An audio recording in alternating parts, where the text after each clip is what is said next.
Kur'an'da Allah Teala aytat: "Ya eyyuhellezine amanu kutiba aleykumus siyam kema kutiba alellezine min qablikum leallekum tettakûn." Ey imandılar! Sizlerge orozo tutup farz kılındı. Ramazan ayda. Sizlerden murunkularga farz kılingandaydı. Mümkün sizler takva bolorsunlar deydi. Allah Teala Ramazan ayının orozosun farz kılgandın maksatı takvalık eken da. Bizim жашообузга takvalık gelsin. Aram süylөгөндөн, aram ойлогондон, aram каалагандан, aram жүргөндөн, aram жегенден, aram кармагандан, aram баскандан, кыскасы Allah aram кылган нерседен өзүбүздүн денебизди сактайлы, мүчөлөрүбүздү сактайлы. Мына ушунун аты таква. Şu aramdan saqtaş üçün Allah Subhanahu wa Taala bizge şaytanды байлап берип коюп атат. Чынжырлап берип коюп атат. Шайтандын азгыруусу менен адам арам иштерди кылат да. Арам ойлойт, арам сүйлөйт, арам күмөн кылат. Шайтандын азгыруусу менен. Шайтанды Allah Taala байлап салып атат. Эми оңолуп алгыла, ынтымакташып алгыла, достошуп алгыла, бири-бириңерди кечиришип алгыла, бири-бириңерди сыйлашып алгыла. Шайтанды байлап салдым деп атат мына. Сахih hadisten келет тугандар. Шайтан кадимкидей кишенделет. Тоң моюн, тентек шайтандардын бардыгын. Кээ-бирлер айтып калат, Рамазан айда шайтанды байлап коюп кишенделет деп айтты эле молдоке. Молдо өзүнүн сөзүн айта эле, пайгамбардын сөзүн айтат. Бирок дагы деле мына шайтандар жүрүшөт го дейт. Анын мисалы мындай, о шайтан байланганы боюнча шек күмөнсүз ал. Просто ол 11 ай шайтан аны гүлөп өзүнүн куралы кылып койгон эле, ошонун күйсү менен эле кетип атат мына. Бир оюнчук бар эле, юлочка деп коюп эле. Мында үстүнө басып туруп кой берсең, тегерене берет да. 11 ай шайтан басып туруп эле коюп койгон, байланган шайтан ата. Ошол азыр көзгө көрүнгөн дагы эле арамды токтотпой кетип атканы, бул 11 ай шайтандын гүлөп кой бергени. Атак пайгамбарыбыз саллаллаху алейхи ва саллям айтып атат, дейт: "Ида дахала Рамазан, футихат абвабур рахма, футихат абвабул жанна, футихат абвабус сама." Риваяттарда Рамазан айы кирип келгенде бейиштин эшиктери ачылат. Райымдуулуктун эшиктери ачылат. Асмандын эшиктери ачылат. Мындайча айтканда, жакшылыктардын эшиктери ачылат экен да. Ошон үчүн жакшылыкты издеген адам күчөйгүн, жүздөнгүн деп буйрук келген. Я багиял хайр акбил. О жакшылыкты издеген, соопту издеген, бакытты издеген, бейишти издеген. Өзүңдүн ибадатыңды күчөйткүн бияка. Белиңди бекем байла, пайгамбар саллаллаху алейхи ва саллям өзгөчө Рамазандын акыркы 10 күнүндө белин бекем байлап, аялдардын жубайларына жакындабайт эле. Этикафка кирип кетет эле. 10 күн этикафта пайгамбар саллаллаху алейхи ва саллям өткөрөт эле. Ибадатка деп иншалла. Ибадаттын рахатын тапкан киши, ибадаттын таттуулугун тапкан киши дүйнөдө канча таттуу болсо ал бир чекеде да. Allah Teala barыбызга имандын даамын берсин. Ибадаттын даамын берсин. Бул түбөлүктүү даам. Бул руханий даам. Бул даамга жетпейт башка даамдар. Ошон үчүн мынакей Рамазан ай туугандар иншалла келатат. Жакшылап даярданып, майда чүйдөлөрдү азыртан эле бүгүн эртең сатып алып коюп бир айлык нары бери. Ошо Рамазан айда келер кечки базарда жүрүп биздин жашообуз өтүп кетпесин да. Аны алыш керек эле, буну сатыш керек эле, буну бериш керек эле, буну иш керек эле деп. Кичине Рамазан айга иштерди азайтып. Жумуштарды азайтып, ибадаттарды күчөйтүң. Өзгөчө Кур'ан окуганга. Бош убакыт таптыкпы? Сразу Кур'ан ачайлы. Качан бош убакыт тапсаңыз эле Кур'ан ачыңыз. Зикир кылыңыз. Күн сайын машаалла, эртең менен, түштө, ар бир намазда 33 менен эмес. Ла илаха иллаллах. Hadislerде келет го, 4 нерсени сурагыла дегени. La ilahe illallah, astagfirullah, es'alukal cennet, ve audu bike minennar. Eko sizlerden kaç ettiler? Eko men Allah'ın razı kılasınlar diye. Кайсы десе Алланын ыраазылыгына турганыңар ла иляха иллаллах менен истигфар, астагфируллах ва атубу илейх. Ушу менен Алланы ыраазы кыласыңар. Экөө силердин муктаждыгыңар кайсы? Түбөлүктүү дозоктон кутулуу, түбөлүктөн бейиштен орун алуу. Бул силердин кажетиңер. Бул силердин өзүңүз зарылчылыгыңар, силер муктаждыгыңар бул. Бунсуз силердин чараңар жок дейт. Ошон үчүн туугандар, иншалла, келиңиздер, Кудай кааласа бир орозону мыкты кармайлы. Чыныгы ошо Рамазан айды орозосун кармадым деп мындай Алланын алдында сыймыктана турган болойлу. Сүйүнө турган болойлу. Качан? Ашказандын эле орозосу эмес, тилдин орозосу, көздүн орозосу, булактын орозосу, колдун, путтун орозосу, мээнин, ойдун орозосу, жүрөктүн орозосу. Бардык нерселерди Алла Таала арам кылган нерсени токтотой. Мына ошондо анан алхамдулилля биз орозо кармадык деп айта алабыз да. Алладан биринчи жардам сурайлы. Кандай кылабыз? Баарыбыз ниет кылабыз. Действительно ошондой иншалла мен ошо орозомдо жалган болбосо экен, гыйбат болбосо экен, арам нерселердин бардыгын толук тыйылып. Бирок ага Алланын жардамысыз мүмкүн эмес. Алланын жардамысыз арамдан сактануу мүмкүн эмес. Ошон үчүн Алладан жардам сурашыбыз керек болот экен. Алладан жардам сурашыбыз керек. Я Алла, мага жардам бер. Кадимкидей эле эмне деп эле? Я Алла, мага жардам бер. Өзүңө баш ийгенге, арам нерселерди таштаганга, жакшы орозо кармаганга, олиялардын орозосун бер деп. Не деп? Олиялардын орозосу кандай эле? Сенин сүйкүмдүү пенделериңдин, салих пенделериңдин, пайгамбарларыңдын орозолорунан, я Алла, ошолордун үлүшүнө мага да насип кыл деп. Мына орозо кармай турган адамдар. Алла бизди мактасын. Куранда ас-саимин ва саимат. Ахзаб сүрөсүндө Алла Таала бактылуу эркектердин, бактылуу аялдардын сыпаттарын айтып, 10 айткан, 10-нун бири орозо туткан эркектер, орозо туткан аялдар деп Алла мактаган. Ас-саимин ва саимат. Орозо туткан эркектер, орозо туткан аялдар. Алла Таала айткан жок, эшмат ташмат деп. Же болсо кыргыздар, же өзбектер, же тажиктер, же казактар, же арабтар деп айткан жок. Орозо туткан эркектер деп атат. Ал капкара болсо да кайсы доордо айырмасы жок. Ак болуп кетсин, эмне болсо да жана орозо туткан аялдар дейт. Сыпатты Алла Таала мактап атат. Алланын алдында Аллага жага турган, мартаба ала турган, улуу сооп ала турган, ал улуттун негизинде эмес, уруунун негизинде эмес, социалдык абалдын негизинде эмес. Эмненин негизинде? Сыпаттын негизинде. Сыпаттын негизинде алат. Муну Алла Таалам кандай деп мактап атат? Орозо туткан эркектер, орозо туткан аялдар деп. Аларга улуу сооп Алла Таалам даярдап койгон. Ошонун бири ооз ачкан учурда бир эске ала турган нерсе, ооз ачабыз баарыбыз алхамдулилля. Эстегенде орозо кармаганыбызам Алла Тааланын буйругу деп кармайлы. Алланын буйругу деп. Ден соолук үчүн мен деле кармап коеюн, эл кармап атат. Же болбосо дагы кичине акча эконом болот экен, азыраак жейт экенсин. Жо. Ден соолук өзүнчө, береке өзүнчө, ал экинчи орунда. Эмне үчүн кармап атабыз орозону?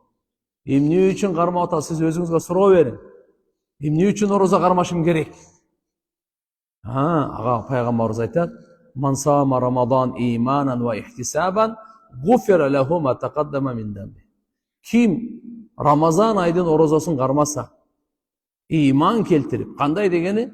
Алланын буйругу деп, Алла разы болот деп, Алла милдеттендирген мени деп, иман менен Алла Тааланын өкүмдөрүнө иман келтирип орозо кармаса, ихтисабан соопту үмүт кылып, анын мурунку күнөөлөрү барды кечирилди дейт. Гуфира лаху ма тaqaddama min dambi. Анын мурунку күнөөлөрү кечирилди дейт. Экинчиси, ман кама Рамадан иманан ва ихтисабан, гуфира лаху ма taqaddama min dambi. Ким Рамазан айда түнү ооз ачкандан кийин ибадат кылып, таравих намаз окуса, тахажжуд намаз окуса, айырмасы жок. Түнкү ибадатта алек болсо, иман келтирип, Алланын буйругу, пайгамбардын сүннөтү деп, соо үмүт кылып, мурунку күнөөлөр кечирилди деп пайгамбарыбыз айтат. Ошон үчүн биз алхамдулилла биринчи орозо тутканда бул аламдын кожоюну, менин жаратуучум, мага өмүр берүүчү, мен ахиретим анын колунда, дүнүйө ахиретим анын колунда деген адам ошонун буйругу деп орозо кармасын да. Орозо кармаган мааниси мынакей. Эртең менен таң аткандан күн батканга чейин тамак жегенден, суу ичкенден, никесинде ак никесине аялга жакындагандан өзүн кармасын. Ушуга барбасын. Ооз ачкандан кийин бардыгы адал. Алла субхана ва таала бир аз убакытка бизди машык кылдыртып атат. Ошо арам нерселерден токтотуш үчүн эми адал бизге Рамазан айдын орозо туткан кишиге адал окот азыр арам болуп турат. Жесе болбойт азыр. Качан жейбиз? Ооз ачкандан кийин. Арам жөн эле мурда арам болчу. Ошон үчүн иншалла биз ибадат менен күндү өткөрөлү дагы, өзгөчө саарлык учурда дуа кабыл болот. Өзгөчө ооз ачарлык учурда мына деп дасторкон коюп алып жайып отурабыз. Ошол учурларда кээ бирлер бир пайдасыз нерсе менен алектенип калышат. Телефондорду ачып алып, телевизорду көрүп, жосо бир нерсе бир ушак менен Кудай сактасын. Мындай азыр хадистер келет. Биз оозубузду туугандар адамдардын этин жеп ачпайлы да. Ушак бул адамдардын этин жегенде. Адал нерсе менен кармап, арам нерсе менен ачпайлы. Адал нерсе менен кармап, арам нерсе менен ачпайлы да оозубуздучу. Өзгөчө ооз ачар учурунда дуалар башкача кабыл болот. Пайгамбарыбыз айткан, кайтарымсыз деген.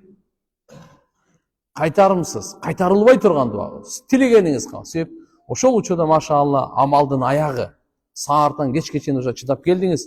Мынакей 5-10 мүнөт калды. Эң акыркысы. Иннаман амалу бил хаватим. Амалдардын баары акыркысы эсептелинет. Ошо акыркысында бир жакшылап дуа кылып, текке кетирбей, бекер сөз менен алектенбей, дуага көңүл бурайлы. Дуага көңүл бурайлы. Кубаныч өтө эле алхамдулилlah Алла субхана ва таала ал убакта кубаныч берет. Валисаими фархатан, орозо туткан кишиге эки кубаныч бар. Биринчиси фархатун инда фитри, ооз ачып аткан учурда бир кубаныч бар. Себеп дегенде машалла саартан кечке чейин бул чыдады. Сабыр кылды. Чыдады. Азамат. Алланын ыраазычылыгы үчүн, Алланын буйругун аткарып, мынакей толугу менен башыйып, ошо адал тамак алдында турса дагы, жок, Алланын буйругу, Рамазан айдын урматы, орозо фарыз, күн таң аткандан күн батканга чейин, мен буну Алланын ыраазычылыгы үчүн мынакей ушуну токтотуп турам деп. Жебей турам депчи. Албетте, напси тамакка тартат, суусундукка тартат, никесиндеги аялына тартат. Ал напси, ар бир инсанда бар нерсе бул. Аялдар деле ошондой, суусундукка, тамакка, күйөөсүндө табияты тартат. Эми ошол ооз ачып аткандагы учур бир кубаныч да буга. Ошон үчүн мусулман адам Алла Тааланын буйругу деп кармайт, Алланын буйругу деп ачат. Алла субхана ва таала буга да буйрук берген. Ооз ачканга дагы. Күн баттыбы, кечиктирбей ачыш керек.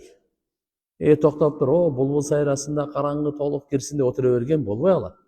Пайгамбарыбыз хадистеринде келет, менин үммөтүм жакшылыкта эле боло берет, ооз ачып атканда кечиктирбесе.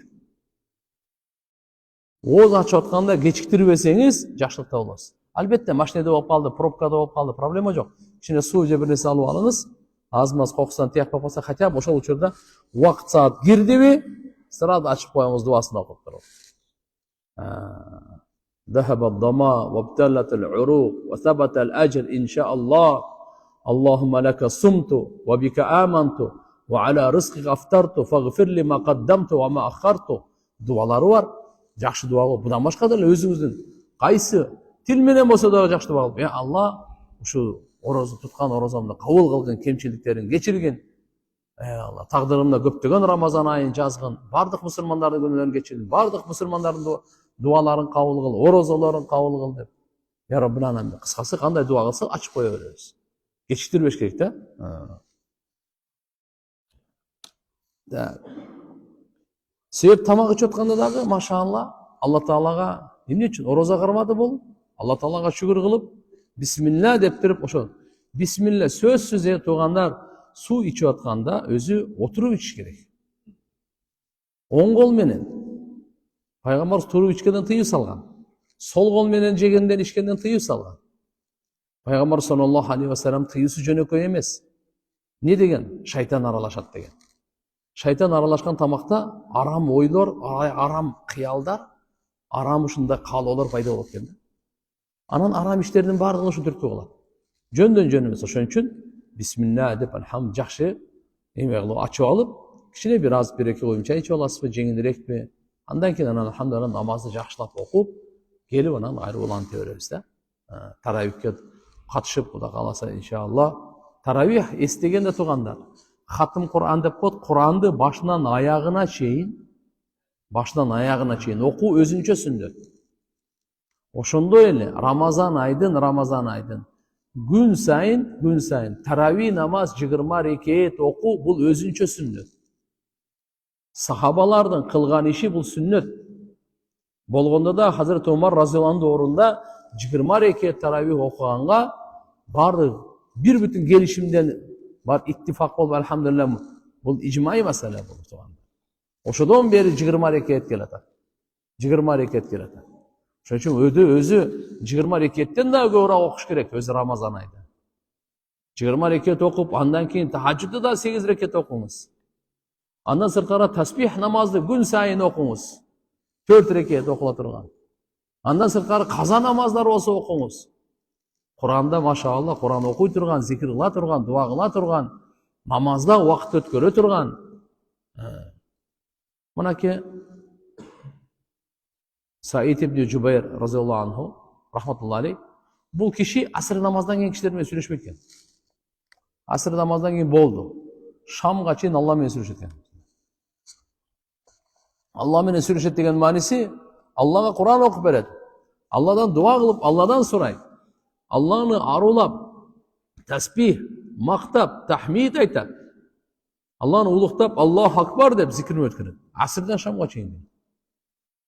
Ошон үчүн иншалла келиңиздер, биз дагы мына Рамазан айды зикир менен, дуалар менен, Куран окуу менен, намаз менен кооздойлу. Нурлайлы. Ошонун бири мынакей ооз ачып аткан учурда не деп айтылып атат? Машаалла, табият тартып атат. Ошон үчүн хадисте келет: "Инналлаха ла ярду ан абдихи аякула акла ва яхмадуху алейха ва яшраба шурба ва яхмаду алейха." Алла Таала пендесиненчи разы болот экен, качан бир тамак, бир сындырым нан жеп туруп алхамдулилла десе, же бир утам суу ичип туруп алхамдулилла десе, Алла ошодон разы болот дейт. Ошон үчүн машаалла биз бисмилла деп жейбиз, алхамдулилла деп бүтүрөбүз. Бисмилла деп жейбиз, алхамдулилла деп Аллага мактап айтабыз. Ушу суу бергендигине, суусундук бергенине, нан бергенине, тамак бергенине Аллага шүгүр деп.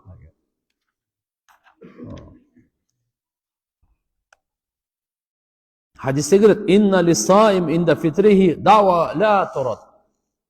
Ооз ачар учурунда орозо туткан кишинин дуасы кайтарымсыз кабыл болот. Кайтарылбайт деген.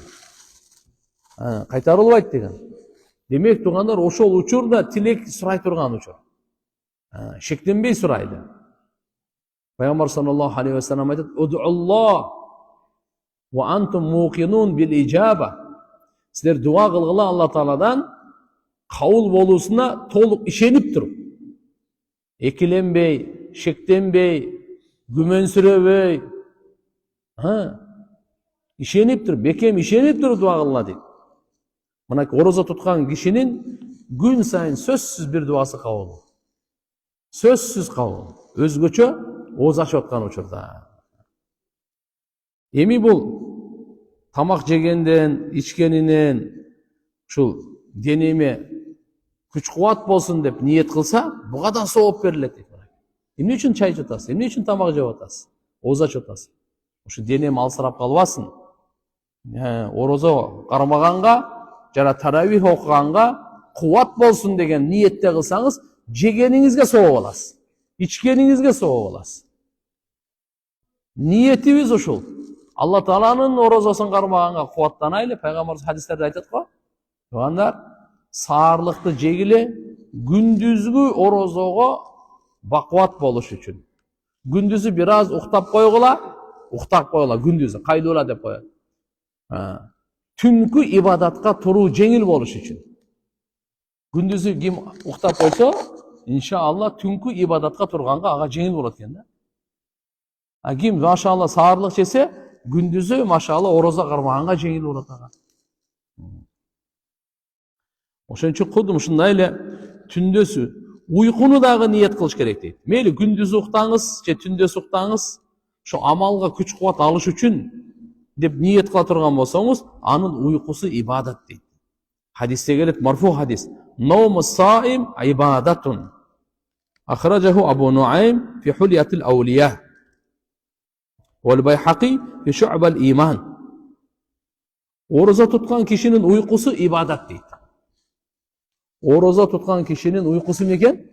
Ибадат. Мейли түндөс уктап атасыз, күндүзү бир аз уктап алайын дедиңиз. Бирок максатыңыз эмне? Жөн эле уктап коюш эмес, максат ушу уйкудан денем эс алып, кубатталып, ороза кармаганга бакубат болоюн. Ороза кармаганга, ибадат кылганга күч кубаттуу болоюн. Таравих окуганда уйку сурабай, кыйналбай, жыгылып калбай, же болбосо көңүл тартпай, ушундай болбостон жакшы берилип таравих намаз окуйун. Берилип Куран окуйун. Ошон үчүн машалла кичине уктап алайын деп күндүз уктасаңыз, ошол уйкуңуз ибадат. Уйкуңуз эмне экен? Ороза туткан кишинин уйкусу ибадат. Hazret Hafsa binti Sirin айтат, Абул Али айткан дейт. Ас-саим фи ибадати ма лам яктаб ахадан. Караңыз, ороза туткан кишинин уйкусу ибадат болуп жазылат, бирөөнү ушактабаса. Бирөөнү гыйбат кылбасаңыз эле, ушактабасаңыз эле, сиздин ошо ороза туткан кишинин уйкусу дагы ибадат болуп жазылат экен да. Уйкусу да ибадат болуп жазылат. Ва ин кана наиман ала фирашихи, төшөгүндө уктап жатса дагы буга ибадаттын соо жазыла берет дейт. Ороза туткан киши түндөсү дагы, күндүзү дагы ибадатта болуп атса, ороза кармап дагы, уктап дагы 24 саат ибадат экен да бул. Ороза туткан кишинин 24 саат ибадат экен. Ороза туткан кишиге билесизби, 70 000 периште дуа кылат. Таң эртеден, таң аткандан, күн батканга чейин дуа кылат. Канча периште? Риваяттар 70 000 периште дуа кылат. Я Аллах, ушунун күнөөсүн кечир, райымыңа бөлө, дуаларын кабыл кыл, жакшылык бер деп Аллах субханаху ва тааlanın периштелери 70 000 периште дуа кылат. Ошон үчүн алхамдулилlah алардын дуалары эми шек күмөнсүз. Демек, ороза туткан киши күндүзү саим сабир, ороза тутуп сабыр кылуучу болуп атат. Ва фи лейлихи таим шакир, кечкурун тамак жеп атат, шүгүр кылуучу болуп атат. Хадисте Пайгамбар саллаллаху алейхи ва саллям айтканда, ат-таиму шакир би манзилати саиму сабир деген. Ахраджаху Ахмад ва Тирмизи ва Хаким. Караңыз, ороза туткан киши күндүзү эмне кылат? Ороза тутат, сабыр кылат. Жебей, ичпей, аялына жакындабай сабыр кылат бул. Андан сырткары бардык арам нерселерден өзүн сактап сабыр кылат бул. Күн баткандан кийинчи, күн баткандан кийин машалла бул ооз ачат, тамак жейт, шүгүр кылат буга. Демек, күндүзү сабырдуулук менен, түнкүсү шүгүр менен өтөт экен да бунуку. Пайгамбар саллаллаху алейхи ва саллям айтат, тамак жеп шүгүр кылган киши сабыр кылып ороза туткан даражасында алат дейт. Мусулмандар, алхамдулилlah, Алла Таала бизге ушундай дин бериптир, субханаллах. Ажабан ли амрил муъмин, момундун ишине таң калам деген пайгамбарыбыз. Эмнеге десе, инна амраху куллаху хайр. Бунун иши бардыгы жакшылыкта. Кыйынчылык жетип сабыр кылса, сооп жазылат. Жеңилдик жетип шүгүр кылса, дагы сооп жазылат. Кыскасы, мусулман адамдыкы проигрыш жок да. Буда банкрот деген жок мусулман адамда. Мусулманга, алхамдулилlah, курсагы ток, Аллага шүгүр, сооп жазылат. Курсагы ач, сабыр кылып кой, сооп жазылат. Сабырдуулукта дагы, шүгүрчүлүктө дагы Алла Тааланын тарабынан сооп жазылат. Сабырга дагы Алла разы болот, шүгүргө дагы Алла разы болот. Ошон үчүн мусулман адам эки абалдын бирөөсүндө. Кыжалат болсо сабыр кылсын. Пайгамбар ушуга чейин айткан, кайсы бир мусулманга кандайдыр бир кыйынчылык келсе, кыжалатчылык келсе, кайгы келсе, чарчоо келсе, жада калса путуна бир тикен кирип кетсе, ошого да күнөөлөр кечирилет деген. Күнөөлөр кечирилет. Куранда Алла Таала айтат: "Кул бифадлиллахи ва бирахматихи фабидалика фальяфраху хува хайр. Фабидалика фальяфраху хува хайр." Юнус сүрөсү 58-аят. Орозо туткан адам ооз ачып атканда, жараткан Алла Субхана ва Тааланын райымын, айкөлдүүлүгүн, кечиримдүүлүгүн эстеп, бир сүйүнүп алат экен. Алла Таала ошон үчүн Куранда айтканы, айтып кой, Алланын айкөлдүүлүгү жана райымдуулугу менен, мына ушул менен мусулмандар сүйүнсүн. Жакшы иш кылдыңызбы? Сүйүнүңүз.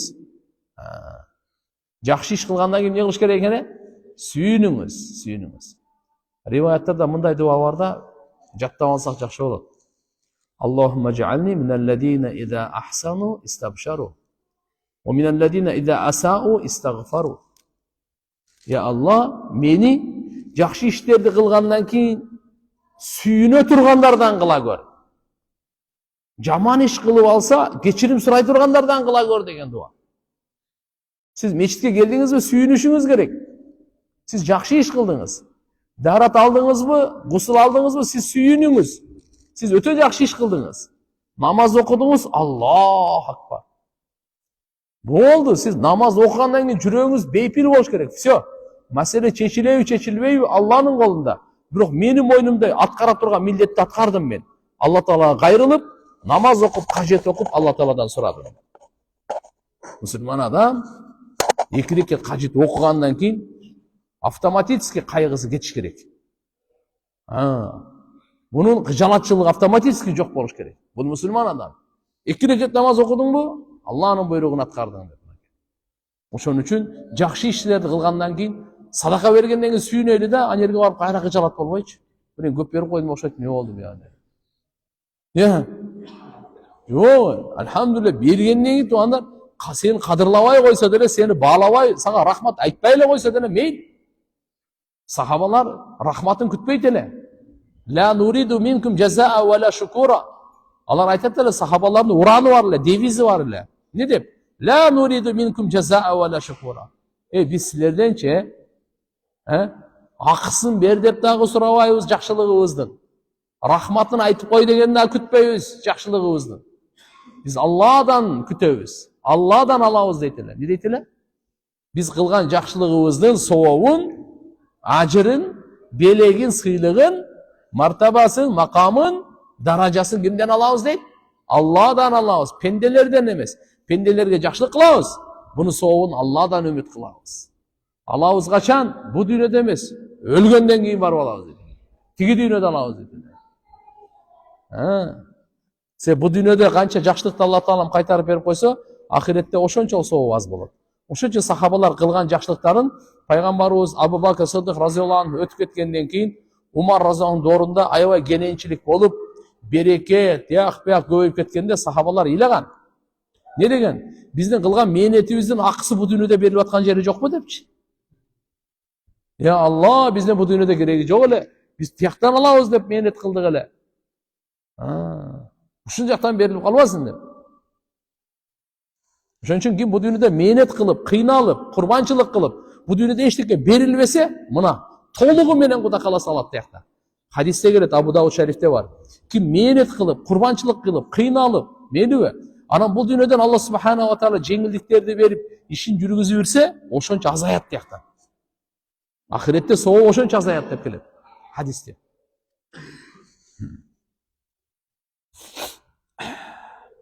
Ошон үчүн тугандар, алхамдулилlah, эмнени айтып аттык эле? Бая дуаны жаттап алайлы, Алла, жакшы иштерди кылганда кубана тургандардан кылды. Жакшы ишти кылып деп дагы деле сен кычалат. Чөтө бул чөтө шайтандын иши бул. Жакшы иш кылгандан кийин ошо адам сүйүнүш керек. Орозо кармадың, сүйүнүшүң керек. Тарави окудуң, сүйүнүшүң керек.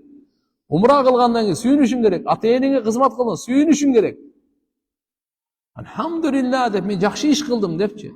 бирөөгө бир пайдаңыз жетти, бирөөгө машалла бир кандайдыр машалла бирөөнүн кажетин бүтүрдүңүз, сиз сүйүнүңүз. Алладан сурайлы ошондойлордон кылсын. А эгерде кемчилдик болуп калса, ката болуп калса, багымдатка уктап калсаңыз, бүгүн же Куран окубай калсаңыз, же саркы кечки зикирлерди кылбай калсаңыз, мейлиби? Же болбосо кайрымдуулук, ушундан зекет бере албай калдыңыз. Кыскасы айтканда, кандай бир сизде кемчилдик, ката болуп калса, анда Алладан кечирим сураш керек. Сразу кечиктирбей. Аллахумма жаални миналладина ида ахсану истабшару ва миналладина ида асау истагфару. Алла мени ушундай адамдардын катарына кошуп койгун. Жакшы иштерди кылгандан кийин кубанган, жаман иштерди кылып алса, кечирим сураган, ошондойлордон кылып койду. Эми Кудай сактасын туугандар, мынакей ороза кармаганда адал менен кармап, адал тамак жеп кармап, ачып атканда арам менен ачып албайлы. Бая айткандай кандай? Жалган сүйлөп, бирөөнү ушактап, бирөөгө да бир жамандык кылып, зулумдук кылып, бирөөгө жала жаап, ошентип биз туугандар Кудай сактасын ооздубузду ачып албайлы да. Ооз ачканда арам менен ачпайлы. Айтат, адал менен жаап, арам менен ачпаңыз. Адал менен жаптыңызбы? Адал менен ачыңыз. Себеп дегенде арам менен ача турган болсо, Кудай сактасын, анын дуасы кабыл болбой калат. Пайгамбар саллаллаху алейхи ва саллям бир хадисте айткан, бир сапарга чыгып, бир киши узак сапарга чыгып, мусафирдин дуасы кабыл болот да. Бирок кандай дейт? Ямудду ядайхи илес сама. Асманга эки колун жаят экен да. Мындай ачып көтөрөт экен узарты. Ени арам, кийингени арам, азыктанганы арам. Фа анна юстажаб лизалик. Бунун дуасы кайдан кабыл болсун дейт. Биз ушуга окшоп калбайлы дейт. Жеген, ичкен, кийинген, азыктанган арам болуп калбасын. Дуа кабыл болбой калат дейт. Дуа кабыл болбой калат дейт.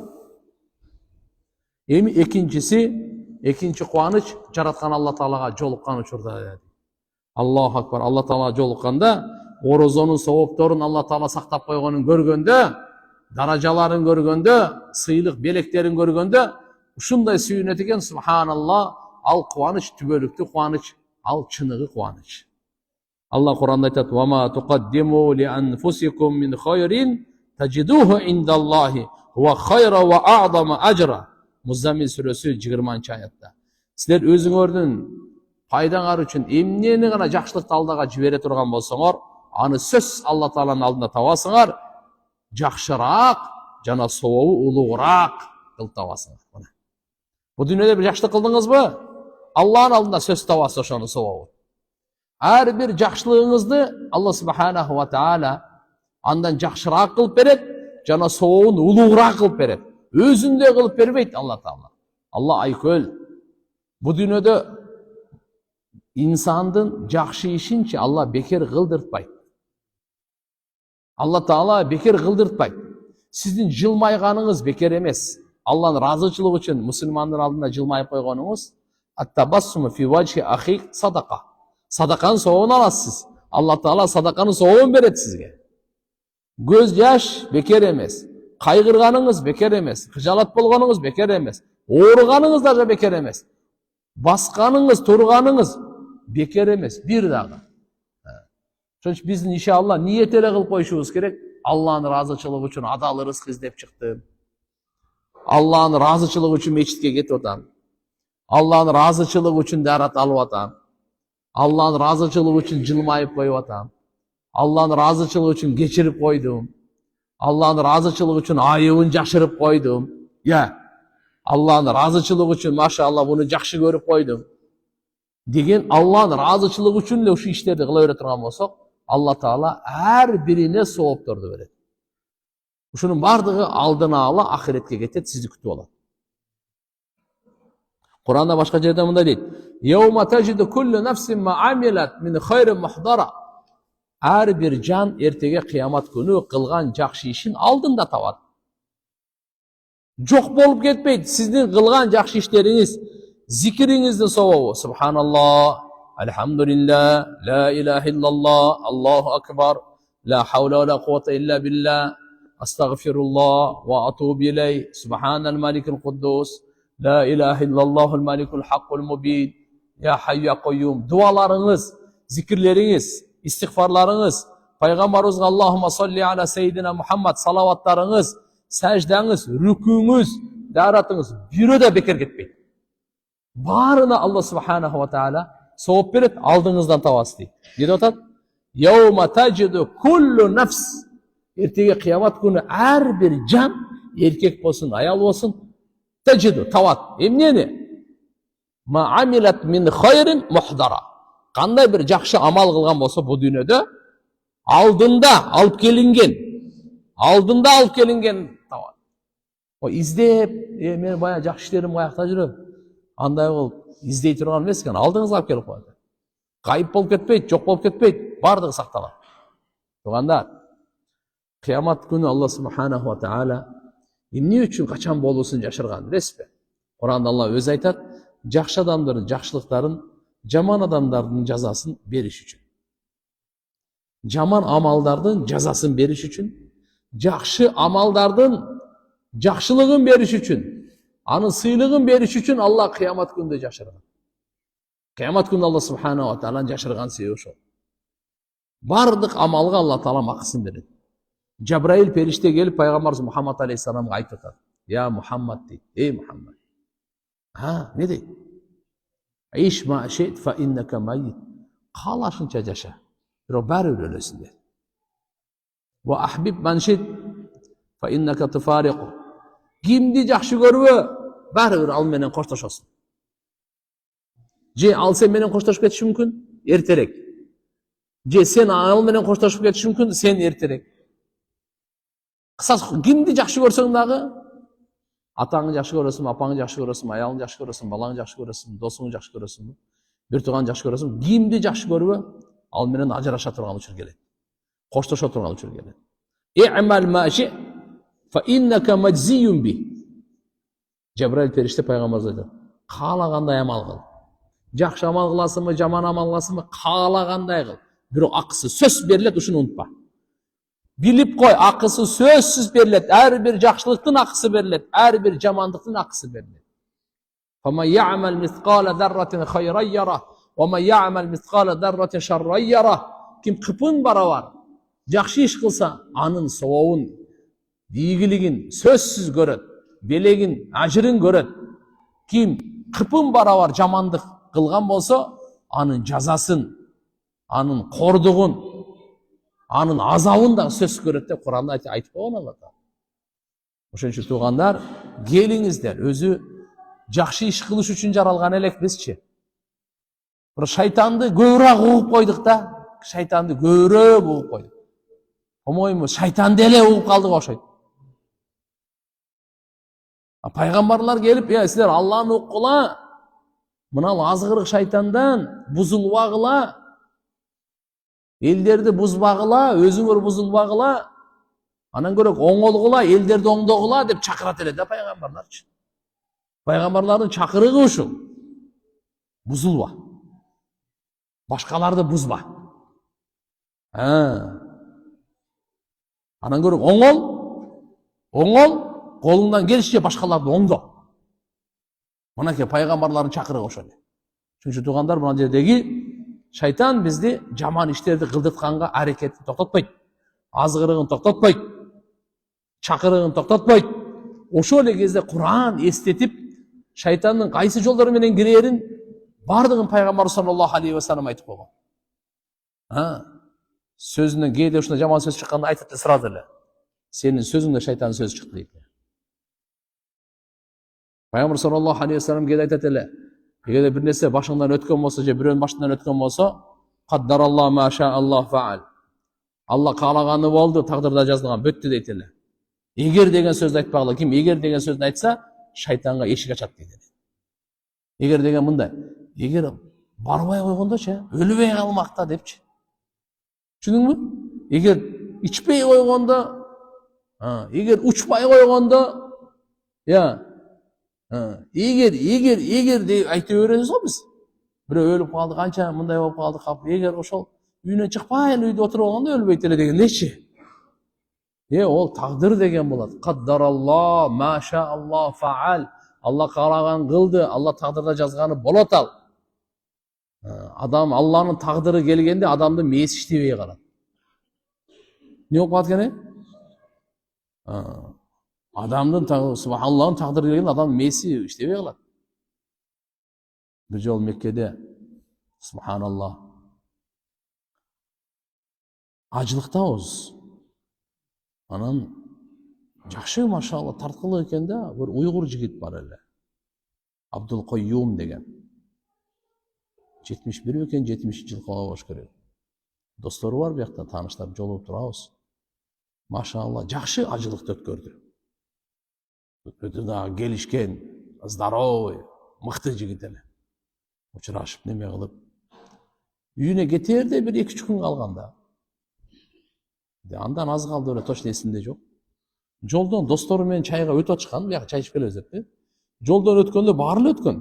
Анан бул бассам, баспасам болуп, келгенде машина келип уруп кетип атпайбы? Анан ошол жерден 5 мүнөт өтпөй мен барып калдым да, мен башка жакта эле жүрдүм эле.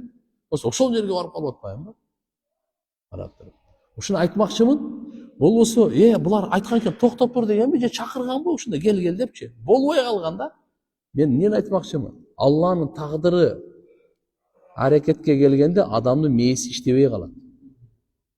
Алланын тагдыры келген. Адамдын аспап нерселери бүткөндө Алланын жардамы башталат дейт. Адамдын акылы жетпей калганда Алланын кудурети башталат дияктан. Алла Тааланын тагдыры келгенде адамдын акылы иштебей калат. Ошон үчүн иншалла биз эмне деп коебуз ушундай маселелерде? Машааллах, фаал. Алла каалаганын кылды, жараткан Алланын каалаганы болду. Инна лиллахи ва инна илайхи раджиун.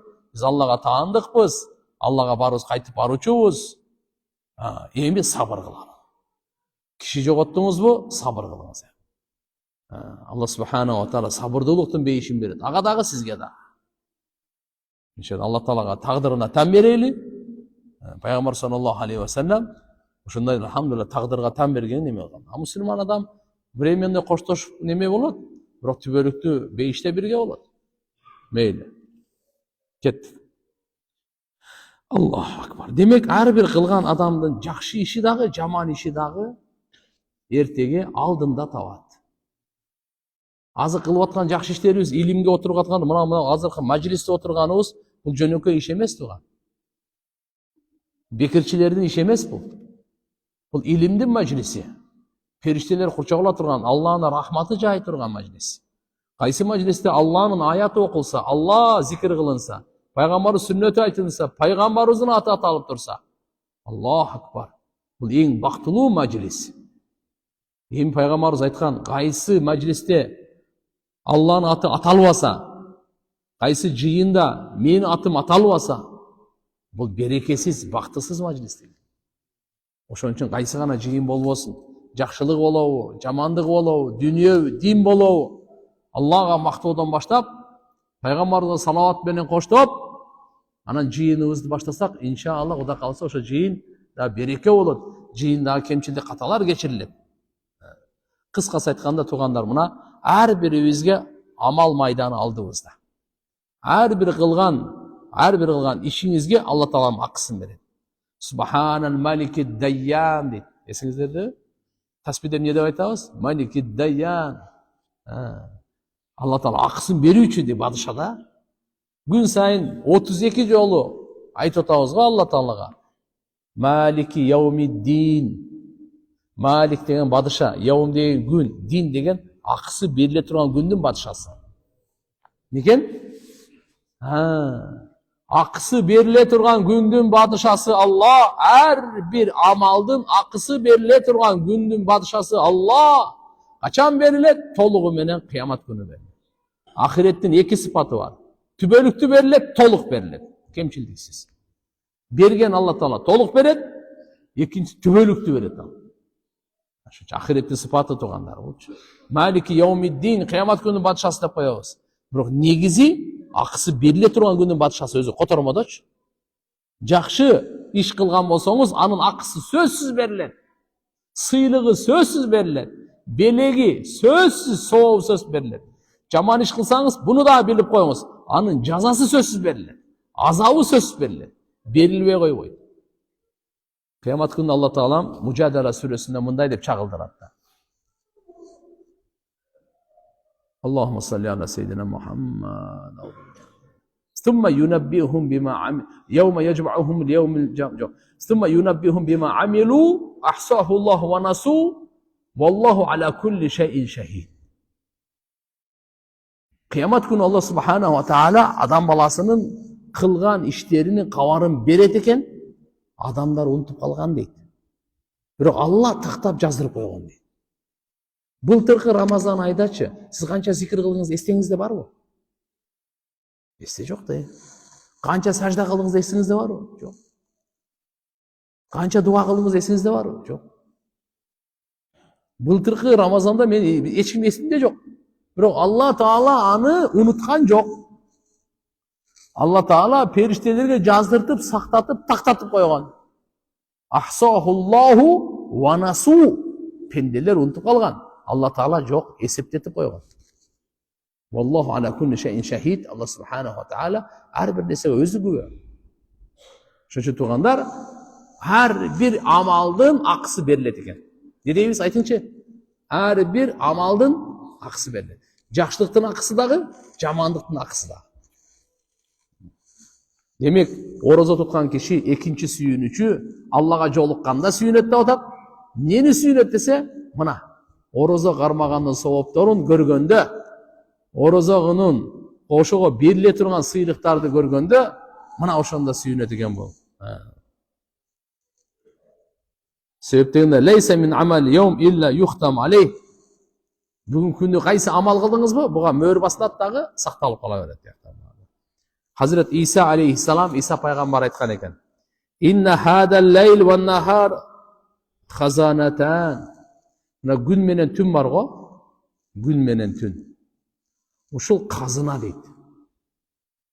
Fanduru ma tada'una fihima. Emi uşul eki kazınaga sizler emneni koyup atasыңар, ошону карап койгула. Fal ayyam khazainu linnas mumtali'atan bima khazanu fiha min hayr ve şer. Gündör bul adamlar üçün kazınalar. Adamlar oşogo tolturgan kazınalары. Жақшылык менен, жамандык менен толтурган кazına. Ve fi yevmil kıyama tuftah hadihil khazain li ahliha. Kıyamet günü uşul kazınalar öz eyelerine açılat deydi. Fal muttaqun takvalar yeciduna fi khazainihim al izz vel karama. Takvalar özünün kazınalarından emneni tavat dese izzat tavat eken. Avtoritet tavat eken, avir tavat eken, vel karama sıy urmat tavat eken. Vel muznibun yeciduna fi khazainihim hasra ve nadama. Alemi günökörler olsa özünün kazınalarından ökünüç tavat. Kaygı tavat, ökünüç tavat, kap depçi. Bunu bunday da tuğanda. Demek İsa Peygamber aytып атат, gün menen tün bul kazına. Siz emneni tolturup atasız, şunu жақшылыққа қарап алыңыз. Жақшылық менен mi, же жамандық менен толтуруп атасыз ба? Ertege kıyamet günü kazınalarınız açılат sizge.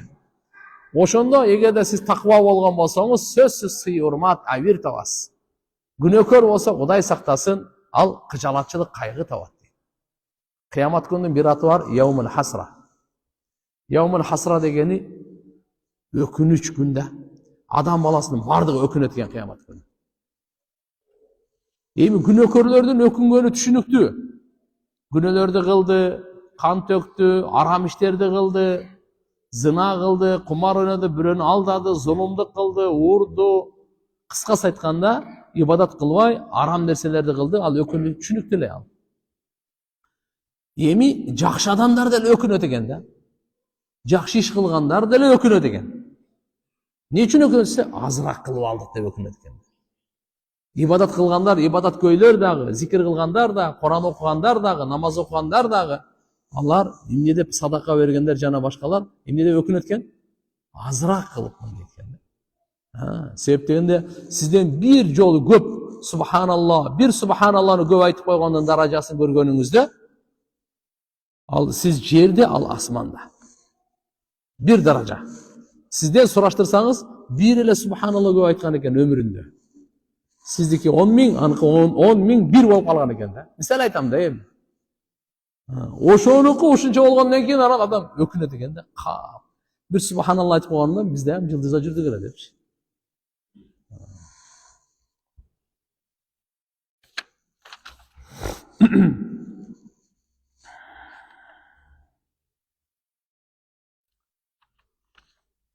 Allah subhanahu wa ta'ala Qur'onda aytadi: "Kulu washrabu hani'an bima aslaftum fil ayyamil khaliya."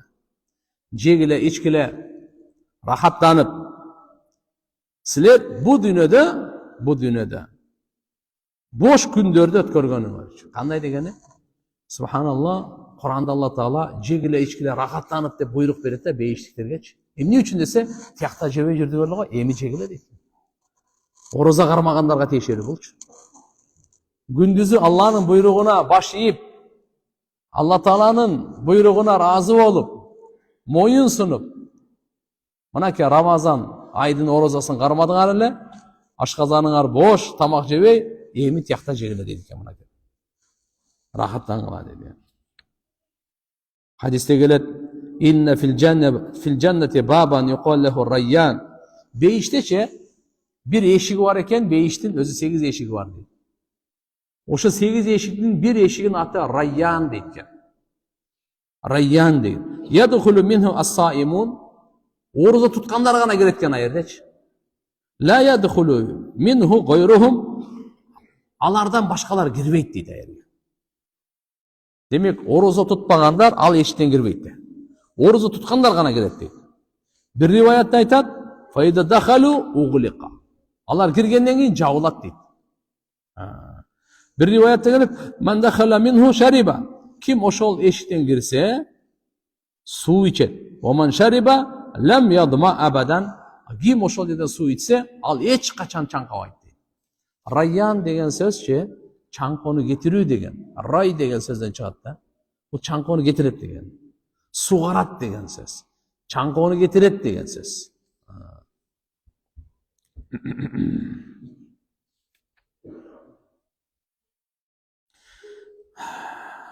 Hadiste gelet,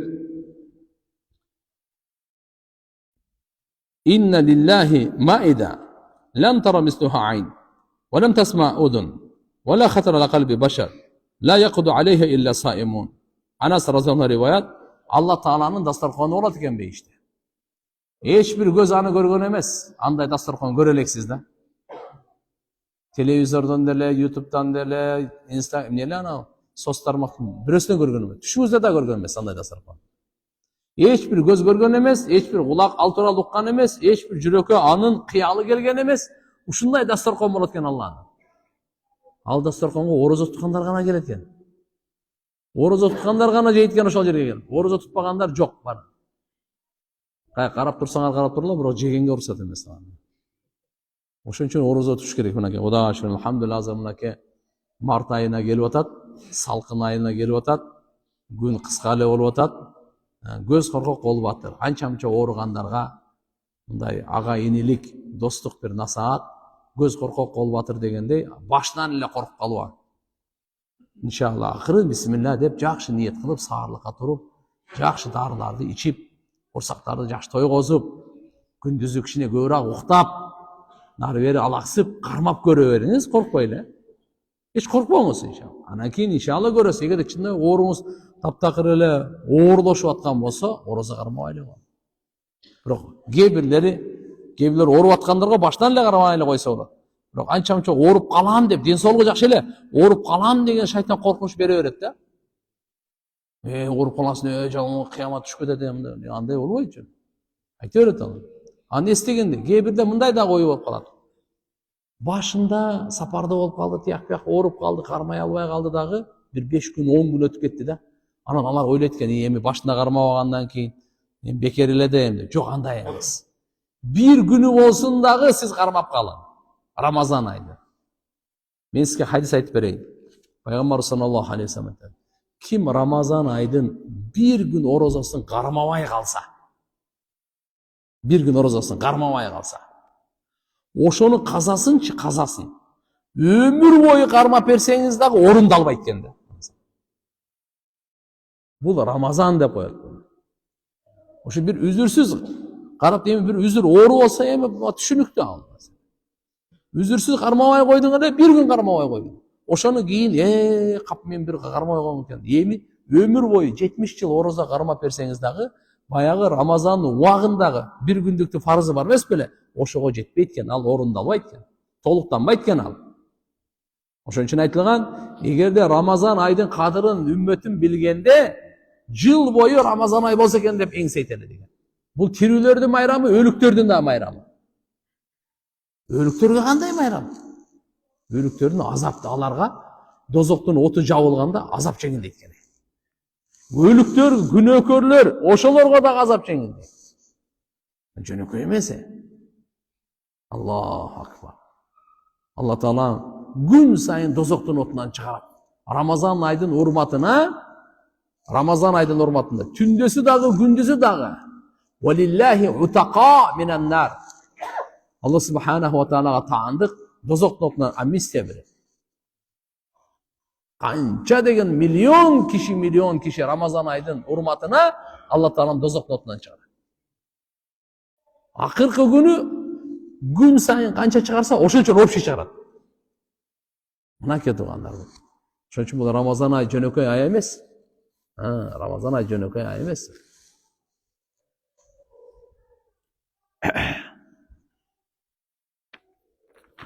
Демек, хадисте келет. Бейиш кооздолот. Жылдан жылга Рамазан айы үчүн. Мындай да. Бейиш Рамазан айдан Рамазан айга чейин bir жыл өтөт го. Былтыркы Рамазандан ушу Рамазанга чейин кооздолуп тур да. Bir жылдан кийинки жылдан ушу жылга чейин бейиш Рамазан айы үчүн кооздолот экен. Аллаху акбар. Hurul ayn айтат экен. О Раббым, бизге ушул берекелүү айда пенделериңден жолдошторду, күйөөлөрдү дайындагын. Биздин көзүбүз алар менен кубана турган, алардын көзү биз менен кубана турган боло турган. Hurul ayn Рамазан айда айтат экен. Алла Таалага жуучу салган барбы биз менен үйлөнтүрүп койсо дейт. Жуучулук ачасыңбы? Ай, кызыңызды бериңиз үйлөнөйүн деп. Жараткан Алла Таалага барбы ушундай жуучу салгандар дейт. Алла Hurul ayндан бер бир үйлөнүп алайын дегенде. Рамазан айда жаса. Алла Субханаху ва Таала барыбызга товфиq берсин. Субханаллах. Ва ла халуфу фами саим атяб индаллах мин рихил миск. Ораза туткан адам саартан кечке чейин машаалла эч нерсе жебей, ашказан бош, оозунан жагымсыз жыт чыгып калат. Так, туугандар, ушу маселени угуп алыңыздар. Ооз жаап атканда паста щетканы колдонуңуз. Ооз жаап атканда. Күндүзү паста щетка колдонсоңуз болбойт. Макул, этияттасаңыз да мындай кылсаңыз, макурусу даам-паам болуп кетет.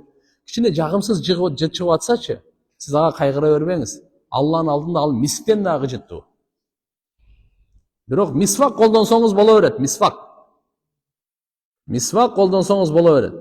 Мисвак деле алхамдулилла этияттап колдоносуз, эстегенде оозго суу алганда гаргыра кылбайбыз. Гаргыра деген оозго суу алып туруп тамакка гаргыра дейбиз го, түкүрөбүз го, андай кылбайбыз. Жөн эле мыяктан түкүрөбүз. Орозону этияттап.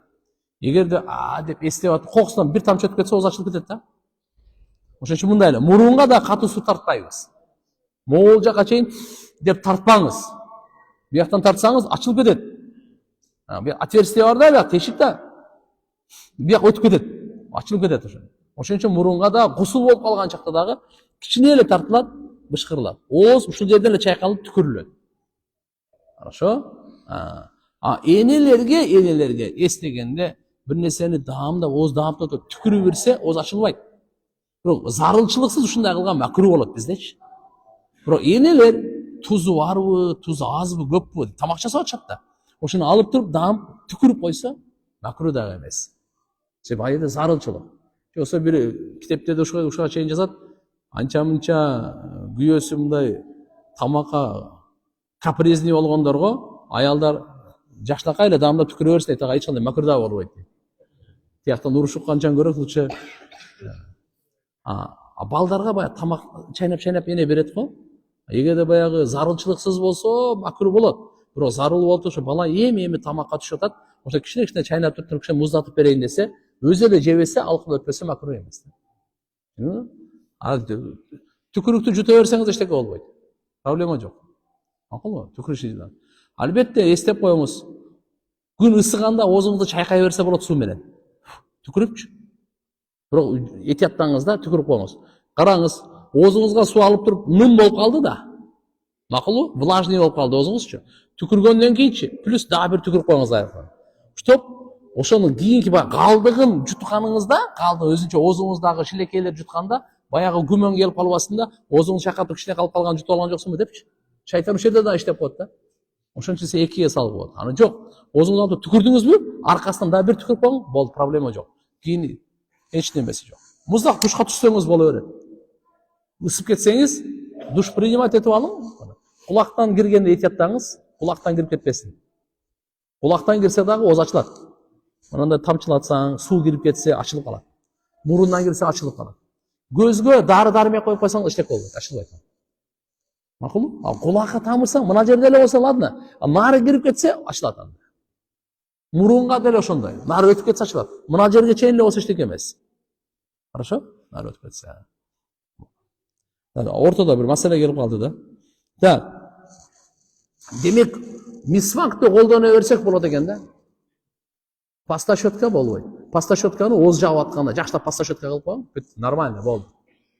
Кудайга шүкүр. Жатаарда паста щетка кылып аласыз. А так күндүзү мисвак менен. Күндүзү эмне менен экен? Мисвак менен эме кылып коюң. Анас разияллаху риваят бар. Яхруджу саимун мин кубурихим ю'рафуна би рихи афвахихим. Афвахум атьяб мин рихил миск. Аллаху акбар. Ораза туткандар кабырдан чыгышканда, кабырдан тирилип чыкканда, эртеге бардык адамзатты Алла Таала кабырдан кайрадан тирилтет. Ошондо ораза туткандар чыкканда ооздорунан ушундай жыттар чыгат экен, мисктен дагы жыпар жыттанган таргап турат. Риваятта айтылып аткан ошондой. Бу дүйнөдө ким ораза кармаган болсо, кичине жагымсыз жыт чыгып калса, жалат болбоң. Алла субханаху ва тааланын алдында ал мисктен дагы эң жыпар жыттуу атыр. Ошодон дагы жыттуу деп атат да. Кабырлардан булар ораза туткан адамдар тирилгенде ооздорунан ушундай жыпар жыт, мыкты ушундай запах чыгып турат экен.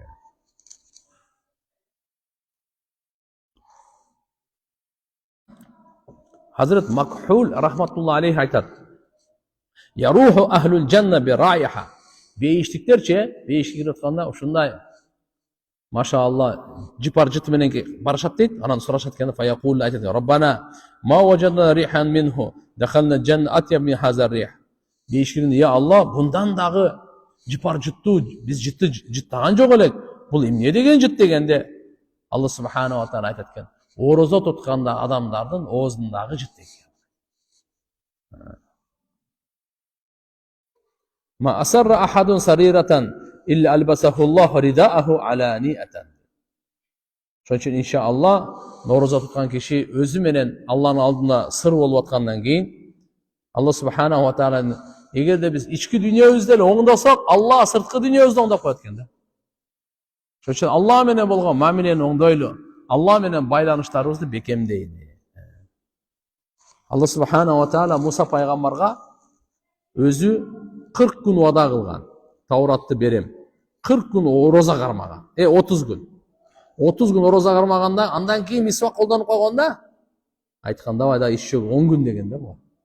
Şu 40 gün toluğu menen kılgan.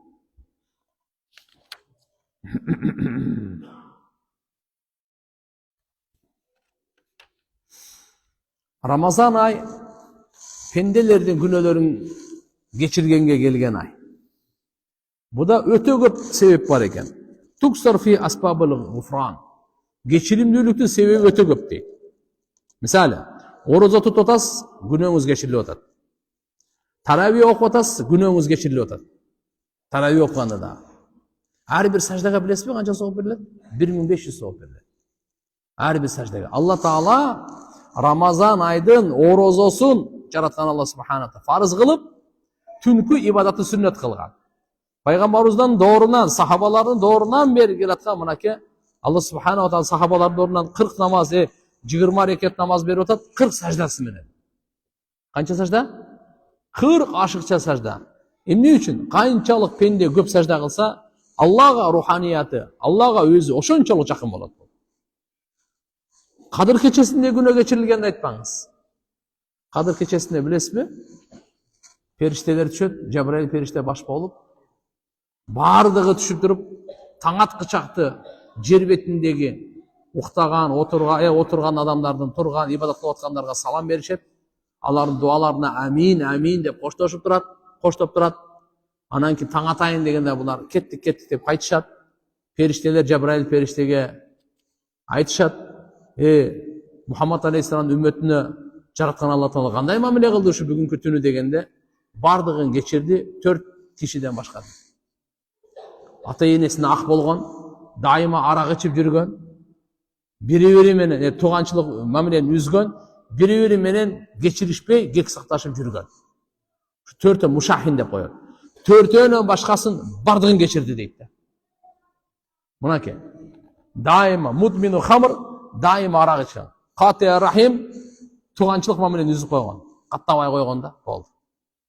Өчөшүп калган, урушуп кеткен, андай кылбайлы туугандар. Өчөшүп калсаңыз да, урушуп кетсеңиз да, сизге жакпаса дагы тууган менен жакшы мамиле болуңуз. Ал жаман мамиле кылса да сиз жакшы мамиле кыла бериңиз. Пайгамбарыбыз айткан сылман ката. Ким үзсө мамилени түзө бер деген да. Үчүнчүсү акли валидей, ата энесине ак болгон бала. Ата энесине ак болгон кыз. Ушунчалык тажаткан, ушунчалык ренжиткен, акыры барып ата энеси балалыктан кечип берген да. Мындай мен балам жок деп берген да. Мына ошолордун кадыр кечесинде да күнөөсү кечирилбейт. Атак мына Рамазан айда караңыз, орозо тутканга, таравиге, кадыр түнгө, андан кийин ооз аштырып бергенге күнөө кечирилет. Ким ооз аштырса? Ооз аштырса деген кандай? Пайгамбарыбыз айтты саллаллаху алейхи ва саллям. Ким Рамазан айда орозо туткандарга ооз аштырса, 3 сыйлык. Канча сыйлык? 3 сыйлык. Биринчиден, канча ошо орозо туткан киши ибадат кылып сооп тапса, ооз аштырган киши ошончо сооп ошого берилет. Эч кемитпестен. Сообу кемчилдиксиз. Экинчиси күнөөлөр кечирилет, үчүнчүсү дозоктун отунан кутулат деген. Сахабалар айтышкан: "Я Расулалла, биздин мындай мүмкүнчүлүгүбүз жок. Ал убакта эми жакырчылык эле, жокчулук эле, курсагын тойгозо деңгел ооз аштыра албайбыз бизде. Ар бирибиздин колубуздан келбейт" дегенде Пайгамбарыбыз мындай деген: "Бул соопту Алла Таала бир уртам сүт, бир уртам суу, бир жарты курма менен ооз аштырсаңыз да ошого бере берет" деген мына. Жөнү бир уртам суу менен жосо, бир курма менен да ооз аштырып койсоңуз, азыркы 3 соопту ала бересиз. Орозо туткан кишинин канча ибадаттын сообу болсо, сизге кемчилдиксиз берилет, күнөөңүз кечирилет, дозоктун отунан кутулат дейт мына үчөө. Андан кийин Пайгамбар хадистин уландысында мындай деген да: "Ким орозо туткан кишинин курсагын тойгозо ооз аштырса, не болот десе, ал киши менин кыямат күнү хауз-ы каусарымдан суу ичет, андан бир ичкен адам түбөлүтү чаңкабайт" деген. Тахфифу ан мамлук дейт. Күнөө кечириле турган оңуңуз. Рамазан айдын күнөө кечириле турган түрү көп экен да, караңызчы. Эгерде сиз колуңузда иштеген адамдын ишин жеңилдетип койсоңуз, ушуга да күнөөңүз кечирилет. Рамазан айдын урматына орозо кармап атат да. Орозо кармап атат. Ошого айтып койдуңуз, сиз будан кийин 8 саат иштебейсиз, 6 эле саат иштейсиз бүтү деп. Ал 8 саат иштеп келип атат. Айтып койдуңуз, иншалла 6 саатка түшүрүп коет. 2 саат. Жобосо 6 саат иштейт эле, кичине кыскартып койдуңуз. Машалла. Демек ишин жеңилдетип койдуңуз. Не кылып койдуңуз? Оор иштер бар эле, буну Рамазандан кийин эплес, мына жеңилди кыла бер азыр деп койдуңуз. Мына жеңилин кыла бер деп. Ошого дагы күнөө кечирилет. Зикир кылганда күнөө кечирилет. Закирулла фи Рамазан магфур лаху деген хадис бар. Рамазан айда Алланы зикир кылган адамдын күнөөсү кечирилет. Истигфар менен күнөөсү кечирилет. İbni Umar razıyallahu anhuma dua kılat ele dedi. Ya vasi'al mağfira iğfirli. O geçirimi kenen zat benim günahlarımı geçir dediler. Abu Hurayra razıyallahu anh'da rivayet var. Ramazan ayda artıkçılığı boyunca ve yughfaru fihi illa liman aba. Ramazan ayda pendenin günahı geçirilir, cüzü yürgönden başka. Abu Hurayra'dan soraştı. Cüzü yürgön kim özü dedi. Ya Abu Hurayra, ve ma ya aba? Cüzü yürgön kim dedi. Kala ya aba ayyestagfirallah. Allah'dan geçirim sorağından cüzü yürgön dedi. Düşündünüz mü? Demek Ramazan ayda pendenin günahı geçirilir, cüzü yürgönden başka. Cüzü yürgön kim degende Allah'dan geçirim sorağından cüzü yürüdü de. Bunda aytkanda Allah'dan geçirim sorağandı aytmadı. Ya Allah beni geçirip koy dep aytmadı da. Oşo adam gana günahı geçirilbek. Ya Allah beni geçir degen bari geçirilet deyip. Oşun için özübüzge da dua kılaylı. Ya Allah beni geçir. Ata-enebizge da dua kılaylı. Atamdın günahını geçir. Apamdın günahını geçirdi. Ne deybize? Kur'an-ı Kerim'de Allah Teala öğretken bizge. Rabbana gfir li ve li validayya ve li mu'minine yevme yakumun hisab. Ya Allah bizim de Rabbimiz. Meni geçir, ata-enebimdi geçir. Cana mu'mindardan bardığın günahını geçir. Kıyamet günü de. Periştelerinin istiğfarı. Allah Teala'dan geçirim sırası. Kimge? Oroza tutkanlarga. Hazır aytkanda 70 bin perişte taң atkandan gün batkanga çeyin sizge dua kılат. Allah'dan geçirim sırayt. Ya Allah uşunun günahını geçirgen uşuga rahim kılgın dep. Oza çıkanга çeyin. Peygamber sallallahu aleyhi ve sellem de hadisi. Vaqt bolup kaldı. Çıngır oldu. Vaqt var mı? Ya. Vaqt girdi. Bir hadis men bitirelim da. İbn Hibban'ın sahihinde gelet. Abu Hurayra razıyallahu anhudan Peygamber sallallahu aleyhi ve sellem bunda minbarga çıktı. Peygamber sallallahu aleyhi ve sellem'din oşo Madina'dagi meçitinde minbar jasalgan dedi. Oşo minbardın bunda 3 tepkiç barlı. Oşo tepkiçine çıkıp dur öyle amin, amin, amin degen 3 dua kıldı da. Sahabalar karab oturuşadı öyle. Peygamber sallallahu aleyhi ve sellem her bir tepkiçke çıkkan sayın amin, amin, amin der. Ana soraştı. Ya Resulallah siz mınal minbarga çıkkanыңızda 3 jolu amin dediniz o. Degende Peygamber sallallahu aleyhi ve sellem'den sorap atat. Ne oldu buğa degende. Cebrail perişte mağa geldi deydi. Periştelerden mırzası adamzatlı mırzasına geldi. Ne dedi? Mınday dedi. Kim Ramazan ayını taap, Ramazan ayına jetip, günösü geçirilbese, Allah Taala anı özünün rayımından üzsün. Allah'ın rayımından kurgalsın degen teskeri dua oldu da.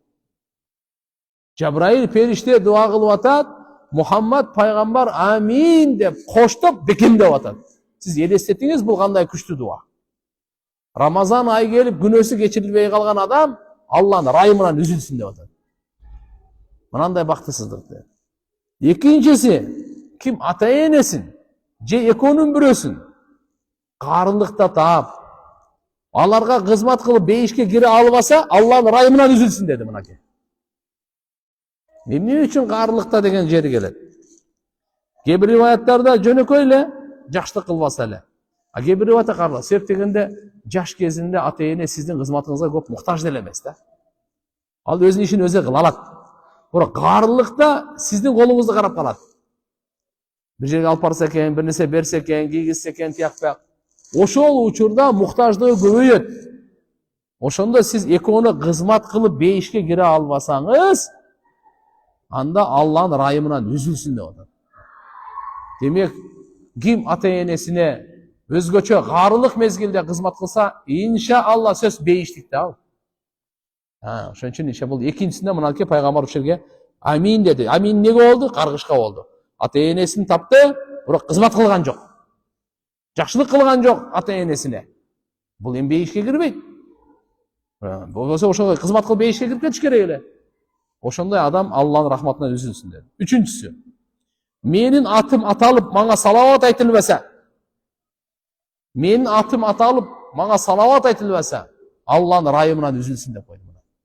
Жабраил периште дуа кылып атат, Мухаммад пайгамбарыбыз ар бирине амин деп туруп коштоп коюп атат, бекемдеп. Ошон үчүн пайгамбарыбыздын аты аталганда салават айтыш керек. Пайгамбарыбыз Мухаммад алейхиссалам гана айтайынчы саллаллаху алейхи ва саллям. Дагы нече айтыңыздар беле? Саллаллаху алейхи ва саллям. Мечит ошо салават айтыш үчүн, саллаллаху алейхи ва саллям. Машалла. Аллахумма салли ала сейдина Мухаммад. Айтыңызчы.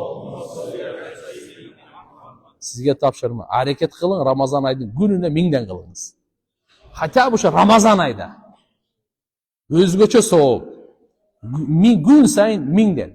Саар, түштө, кеч, кыскасы 24 саат ичинде 1000 кылсаңыз болду. Оңой эле ал. Эшикке чыгып туруп эле 200-300 азыр айтып койсоңуз болот, үйгө жеткичекчи. Эч кандай кыйын эмес. Кандай? Аллахумма салли ала сейдина Мухаммад. Айтыңызчы. Аллахумма салли ала сейдина Мухаммад. Кыска. Эң кыска салават.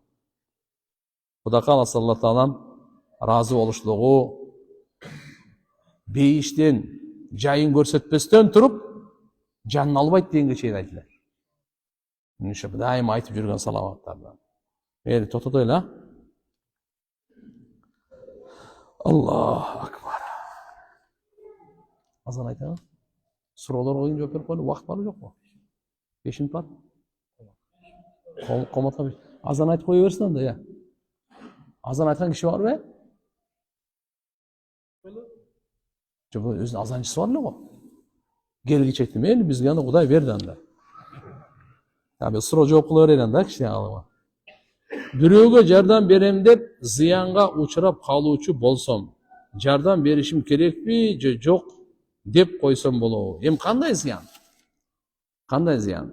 Эми караңыз да, бирөөгө зыян берем деп, бирөөнү оттон сактайын деп, өзүңүз отко кирип кетип. Мындай зыянга мисалы андай эмес. Же болсо бирөөгө кичине акча берип, өзүңүз да кайра бирөөдөн карыз алып, өзүңүз карызга батып калып. Андай зыян эмес. Андайларга болбойт шарият. Албетте колуңуздан келип аткан болсо, сөз жардам бериш керек. Смотря зыяндын деңгээли кандай экенин ошону көрүш керек да. Так, Рамазан айында жума сайын дааватка чыксам кандай пайда алам? Жана дааваттан кандай амалдарды басым жасашым керек? Карап туруңуз, таксыр. Рамазан ай дааватка чыгасызбы, чыкпайсызбы, угуңуз.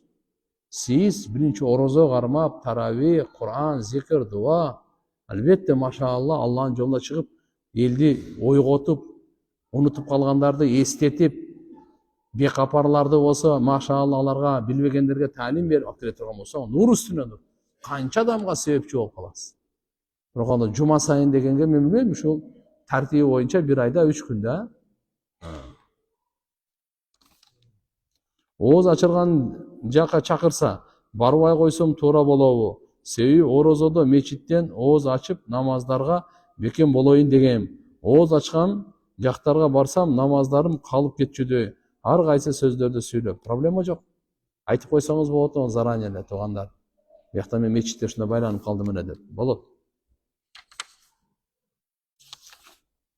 Кечеги бул. Атам сакалыңды ал деп салтка такап жатат. Атасын угуш керек го, эмне кылсам болот? Дин чын дилден койгон. Акырын атаңызды көндүрүңүз. Сүйлөшүү менен акырын эме кылып туруп. Бул намаз бардыгына бирдей эле болгондой эле буйруктары, сакалдыкы дагы бардыгына бир буйруктар. Атасы барында баласына койсо болбойт деген сөз бизде динибизде жок ал нерсе. Кийинде бирөө жарымы оюнан чыгарып эле салкыл болгон. Мурда ата бабаларыбыз баары эле сакалдуу болгон туган. Ошон үчүн балдар артынан ээрчип эле бардыгы койгон. Орозо айы менен куттуктайм сизди жана бардык мусулман бир туугандарды. Сизге суроо бар. Көп студент балдар Free Fire жана PUBG деген оюн бар. Ошону ойнойт. Кичине насаат берип коюңузчу суранам. Жана кыска видео кылып коюңуздарды суранам. Алла Таала сизге жана үй бүлөңүзгө узак өмүр тынчтык берсин. Рахмат. Мындай туугандар, өзгөчө мына Рамазан айда бардык жаман кылык жоруктар таштаганга аракет кылайын. Бекер убакыт өткөргөнгө ушуларды да бар таштайын. Рамазан айдын бир касиетин билесизби? Канча жакшы программаңыз бар, планыңыз бар, проектіңіз бар, ойыңыз бар, Рамазан айда баштаңыз. Рамазан айдағы башталған жақшылық аяғына шығады дейді да. Çünkü көп адамдар альхамдулилля жақшылықтарын Рамазан айда баштаған. Айта беріңіз азан.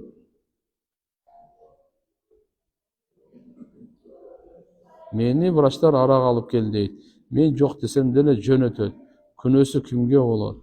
Мен практикант баламын. Алып келбеңиз.